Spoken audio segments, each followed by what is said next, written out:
High guys, welcome back to my channel Smith King entertainment. भाग्य दिले तुम्हाला चहा येणाऱ्या भागात आपण पाहणार आहोत. किमया रात्री राजवर्धनला कॉल करते आणि राजवर्धन बिझी असल्यामुळे तो कॉल रिसीव्ह करते कावेरी. किमया मात्र इथे दारूच्या नशेमध्ये असते आणि ती राजवर्धनला सांगते की बाबा, माझे जे मित्र आहेत त्यांनी माझा गैरफायदा घेतला किंवा मला वाईट बोलतात, खूप साऱ्या गोष्टी आहेत, पण मी खरंच अशी मुलगी नाही आहे आणि तू मात्र आपली मैत्री कधीच तोडू नकोस.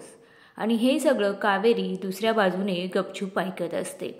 तिला कळतं की काय झालेलं आहे. त्यावेळेस कावेरी किमयाला म्हणते की हे कधीच तुझ्याबरोबर असं करणार नाहीत, तुझी मैत्री तोडणार नाहीत.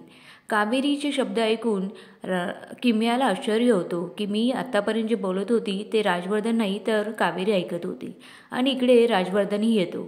बघूयास गाईज येणाऱ्या भागामध्ये नक्की काय होणार. टिल देन एन्जॉय माय चॅनल. बाय.